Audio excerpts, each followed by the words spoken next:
I try to make the readers feel they've lived the events of the book. Just as you grieve if a friend is killed, you should grieve if a fictional character is killed. You should care. If somebody dies and you just go get more popcorn, it's a superficial experience, isn't it? George R.R. Martin. You're listening to Writing Roots, brought to you by Aspen House Publishing. Welcome to Writing Roots. I'm Lee Hull. And I'm Lee Esses, and I am highly entertained that that particular quote comes from George R.R. Martin, because I feel like he kills characters so frequently that I no longer invest in the characters, which is exactly what he's preaching against in that quote, but we like the content, so we're sharing it with you today. And that is the topic that we're going to be covering today. We've talked in the past about killing characters, how to kill characters, but this one we're going to be talking about how to, within a story, kill your main character or main characters. The question comes from Michaela. Thank you. She actually provided more than one fantastic question, and this is the first one from her that we're covering this month. There are other characters that are very common deaths within a story. The mentor character is most likely going to die or some other way be disabled, so they can't be the ones to defeat the bad guy. The romantic interest definitely should die if it were, up to me. I kind of disagree, but it would be a very tragic death to have within a story. But when it comes to the main character, the hero of your story, there are fairly specific rules, guidelines for when to kill those characters. We have 5 rules that we want to bring forth to you today, and then we have a list of don't do this because these are bad ideas at the end of the episode. So our first thing we wanted to talk about is make sure your main character dies at the end. To be the main character, they have to be present for the majority of the book. And I'm not just talking 51%. I'm talking like 99% of the book. They are there. They are part of the solution to the problem. And usually it's during that solution that they die. This next one, I feel like not enough people pay attention to. Authors especially get so caught up in the idea that now I have to kill my main character to get this emotional response from my reader, that they forget that the death of the main character should mean something. It should accomplish something. There is a purpose behind it, whether it is the solution to the problem or a sacrifice or something that gives a meaning behind the death. So that as the readers, we look at this and think there is that little piece of hope that at least they did something good on the way out. Are you caught up on the TV show Supernatural? I am not, but I am aware enough to know that this show had to kill some main characters in order for it to actually stop. So I feel okay giving spoilers, so if you want to skip forward 30 seconds, feel free. In the final episode of this 15-season run, they conquer God in the final episode. And then one of the characters who's been the fighter the whole time gets impaled and dies in like a standard vampire fight. They killed him off more or less just to kill him off. So he survived the fight with God to die by vampires. It was lame. It was unsatisfactory. I don't know of anyone who liked how he died. Yeah, no, that's not okay because it didn't mean anything to the story. It was just him going out like any other hunter would have gone out. For the legends that were created around the Winchester brothers, going out like any other hunter almost feels like a villain's death. Because you look at Harry Potter and Voldemort's death within the books, this character who had striven for so long to conquer mortality, to be immortal. It was so well crafted in the books that he died a very mundane death. And that's the villain's death.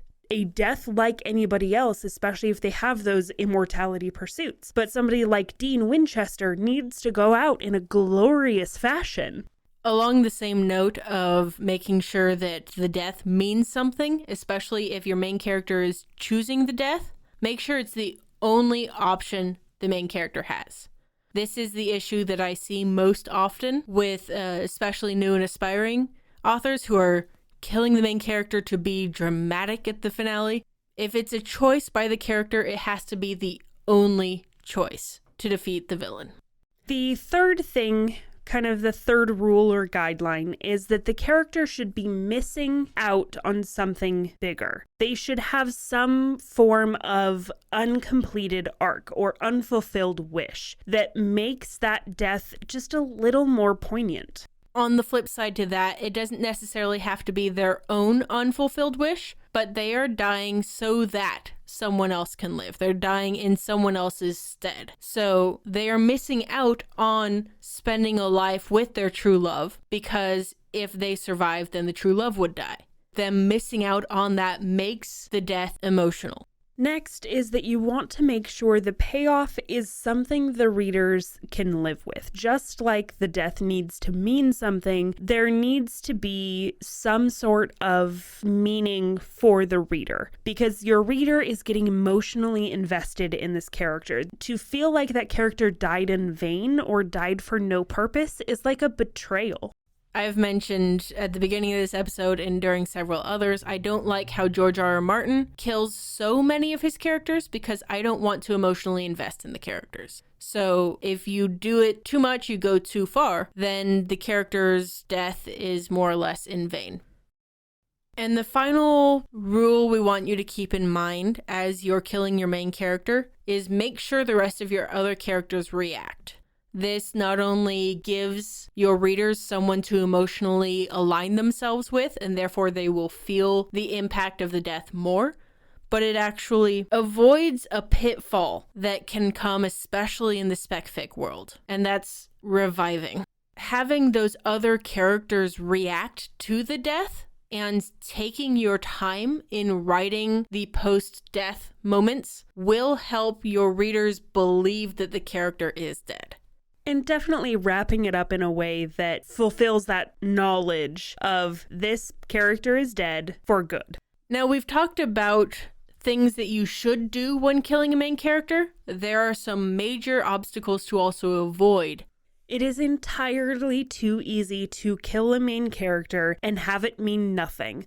Killing your main character incorrectly can destroy the enjoyment of a book. One of the mistakes that I see people make fairly frequently is when they die to save the world. They're dying to save everyone. That isn't nearly as emotional as dying so that their dog can survive. Dying to save everyone is such a vague idea because there's probably some people in the world that character's like, do I want to save them? Do I really? So to make that emotional connection to one person or to a close friend, those emotional connections make the death mean something, and it brings it back to that one person can be that reason, that meaning behind their death. Another thing that's fairly tempting to do is to draw out the death, especially the passing from alive to dead. It feels like the more time you spend on it, the more dramatic it would be and the more impactful it would be. But it's actually, in my experience, the opposite. When all of a sudden your character and your readers are surprised, wait, this character is dead? I will counter this a little bit. If you are doing it in a comedy and for a comedic value, then it's a little different because then I look to the complete works of Shakespeare abridged. And I believe it's the scene where Juliet dies and she goes out so dramatically and it is drawn out so long. But it's beautiful in the comedy of it.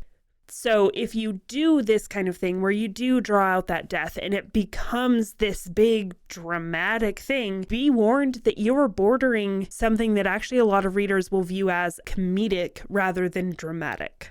Another thing I'm going to warn against, don't write it in first person. Because the concept behind first person is your narrator is writing down the events after they happened. If you have that first person tale and they are writing past tense about the story of their death, there is that consistent piece within the reader's mind that, well, they're telling me the story, so they're not actually dead, so this death doesn't mean anything. Third person is going to be a much easier way to tell the story if you're killing your main character. The biggest thing you need to avoid doing if you're going to kill your main characters is to ignore the trauma that gets dealt to the survivors. their sidekicks, their supporting cast, the love interest, the mentor, whatever is left, they will have to be dealing with major trauma from losing the hero. Going back to everyday life as if the main character didn't die makes it really unsatisfying of a death. Imagine if Frodo had fallen into the volcanic pit of Mount Doom, and Sam had just returned to his normal life and built a normal life with Rosie and had the kids and been just fine. You would never have looked at that and said, that's plausible, because Sam was there to the death for Frodo. So there are a lot of things to consider when killing your main character. I definitely encourage you to at least experiment with it, especially if you're writing an emotional tale, you're writing something a little more technical with a how people die kind of thing. And it's always good to remember that your main character doesn't have to survive. Even if you do want to build a series, there's another character that can become the main character later in the series. Having the mentality that the main character could possibly die helps put a chink in that plot armor that so many main characters have. It's a good thing to explore, and I think it would be a lot of fun to try it out, to see if there's a way that you can kill your main character and have the story still be satisfying. But only if you write selfishly. If you have a question or comment for our hosts or a topic you'd like us to cover, send us an email at writingroots@aspenhousepublishing.com or find us on Facebook by searching for Aspen House Publishing.